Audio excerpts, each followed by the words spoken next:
what is your sales process? How do you even, you know, how do you go about creating one if you don't have it? What are the steps in your sales process and how we can improve on what you got going on already? So I'm excited about that because the sales process is basically ching ching where the money comes in.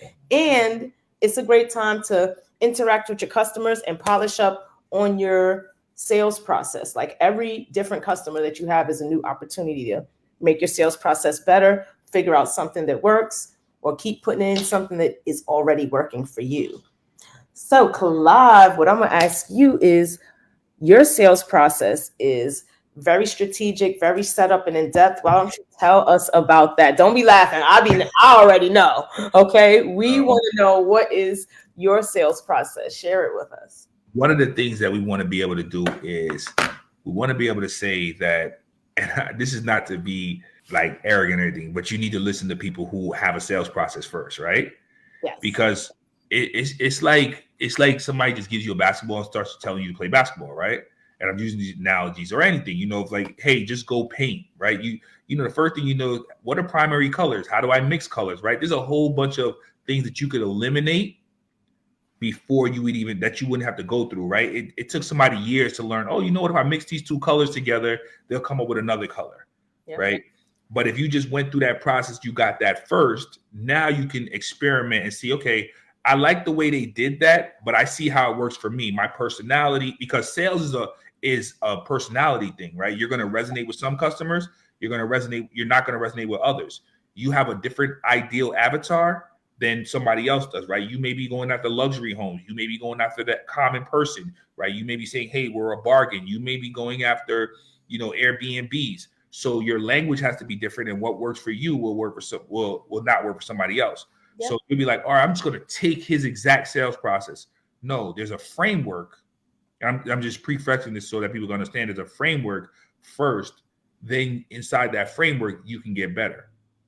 Of course. So I understand that your sales process is not going to be mine, but listening to someone who has, or, just sharing different sales process amongst us when you have a specific step-by-step can help us out. Maybe you're doing a step that we need to, or, speaking with someone else, exactly. Maybe we're doing something that you can incorporate in your own sales process that would help you. No, it's like artists getting together, anybody of a craft getting together. And I just use all these analogies, sports analogies, right? Because it's easier. I'll do sports. Okay. I got you. So it's like if two point guards get together, right?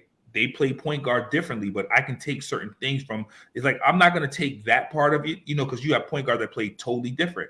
But there are some things that they will take from each other because the position is the same position. But it's like, but what they're after is like, oh, I'm a score first point guard, or I'm a pass first point guard. But if you use this little jab step right here, you can get past, right? Anything like that. And just being able to understand that of how you do things. But if we're farming, right? It's like, hey, I farm potatoes and I farm, wheat, right? But just the base of how you dig up the soil, what's the best way? And I just want to use different analogies because I like to think of not just sports, but there's a whole bunch of analogies. Listen, sports resonates. We understand. Let me stop. Not everybody, but that's how I say it like that. So so the next thing is that when you're able to understand the framework, right, which is the first part is leads come in, right? So however that's a big thing. So we're going to talk about leads coming in, conversation, and then closing, right? In that entire process, right? Because in each one of these processes, until you get the check, you haven't done anything. Right. And I'm saying, like, when I say get the check, I'm talking about like you get to the job is complete, right? Because you still have to refund money. You know what I'm saying? If you don't do the job, we don't get the job. So there's a whole sales process that people just believe, like, I got off the phone with somebody. Now I have to, what's going on? And I'm going to give you an example, right? So just today happened.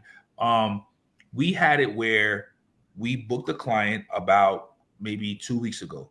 Mm-hmm. So the client, they call in and the client says, so they're supposed to get a cleaning tomorrow. And they said, hey, we never received the email for the cleaning. We weren't prepared for this cleaning. We'll have to cancel, right?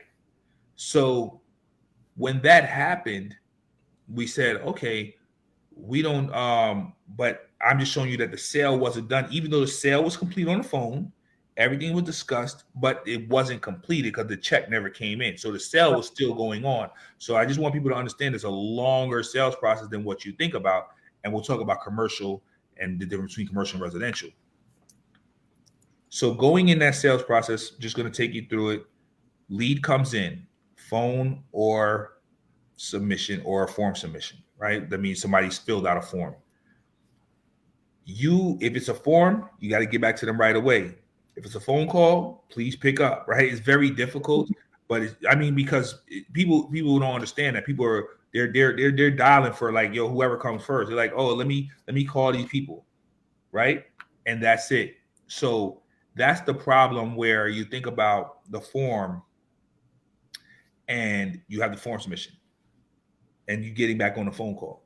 The next part is getting that phone, having that conversation. Are you informing the customers, and are you getting all the details right back, right? And then you're not getting all the details correctly, so you're making sure that you're addressing their concerns. We have a whole script, right? If you guys reach out to me and reach out to us, we'll give you that script. But we have a wholesale script, and in that script, right, we get all the information, we make sure we reiterate to them, we ask them questions, because they are only asking for clean. They don't know the cleaning world. We know the cleaning world. We know everything that comes with it. We know all the concerns. We know all the things that can happen. We know all the problems. So we're supposed to be able to get all that and draw all that information out so we can give them the best service possible. Yes. And then, of course, what happens after they say, yes, I would love to book with you. Once they book, now they have what happens until they get their cleaning. Are you sending out information? Are you making sure to send them, hey, this is what our cleaning is like. This is what you can expect, right? To make sure that they stay informed, right? So they don't forget and they be like, I don't want that cleaning. You know what I'm saying? Somebody came with $5 cheaper. You're still selling even after you book. This is true. And that's the booking process. Like I said, just responding when the lead comes in, having that sales conversation, and making sure until the cleaning is complete, the sale is still going on. And this is just to clarify with you guys, the sales process that we were specifically speaking of is in residential.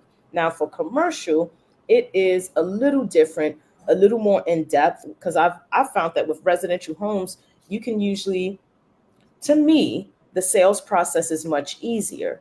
You know, a person needs their home clean. You, like you said, they contact you either through quote form or through phone call. You give them a price based on a standard set of pricing that, 90% of the time 95% of the time goes across the board. There's no problem. Take their credit card, they book it, your guys show up. That's, even as simple as that sounds, there are a lot of moving parts to that process, yep. Mm-hmm. which ensures that, for the main thing, communication, that, like you said, that's very important, that your customers remember the date and time. They have an email saying exactly what's going to happen, who's going to show up, what time are they coming.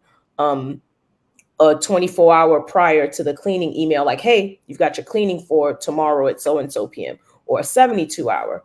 It's a lot of automated processes that goes in place with that happening effectively. So it may sound simple, but it is an intricate process. And I'm glad that you shared it with us. And hopefully somebody can take something from there and either improve their process or add to their process.